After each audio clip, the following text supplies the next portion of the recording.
How to add recipes to Squarespace website. Hello guys and welcome to this new tutorial. In today's video, I'm going to show you how easy and simple it is to add a recipe or multiple recipes into your specific Squarespace website.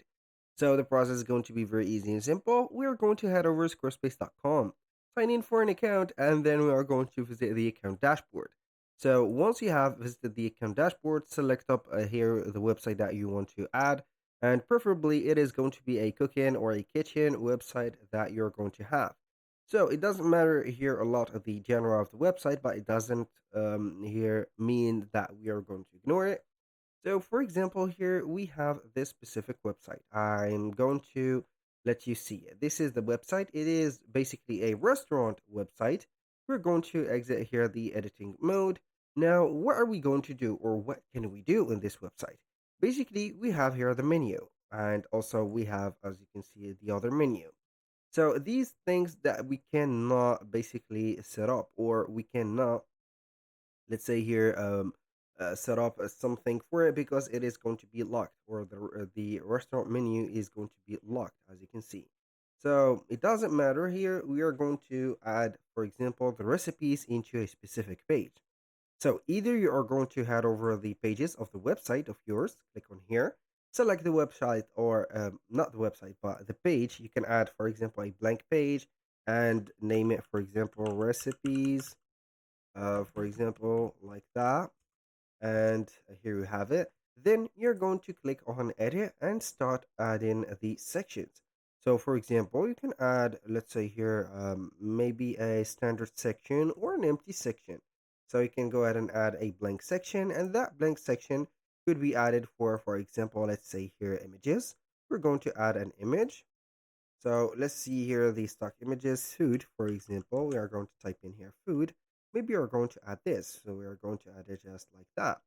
And from here, you can go ahead and add the text. So you can add a block, and it is going to be a text block. So you're going to make it at least here the same size of this specific, as you can see here, dish or something like that. Then you're going to double tap on here, select here the title, for example, for putting heading 1. Let's say here that we are going to maybe tuna, I don't know here, tuna salad, salad.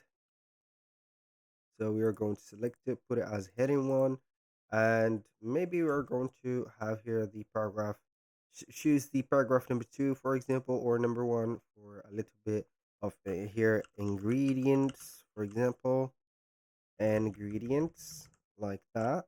And we can go ahead and start citing the ingredients. For example, here we have celery, for example, like that. You can go ahead and have this set up as like that. Tuna, for example, can like that. We can go ahead and put here a 250 gram. I don't know. Here you are going to choose, for example, let's say here 100 gram of celery and etc. Then you're going to set up how it works. This is the thing that we can add in here. So basically, this is very simple. And also, you can go ahead and set up a block. And this block is going to be specific for the, let's say here, the recipes. You can go ahead and add a blog like that. And you're going to set up the recipes, let's say here, with more details. So you can go ahead and set up the block too for recipes, just like that. You can add, for example, a pricing plan for it if you are going to make it paid, or you can go ahead and make it free, just like that, by exploring the posts and set up the recipes and the images. That was pretty much it for today's video. Thank you guys for watching. I hope that you have enjoyed the content, and I hope to see you soon on the next one.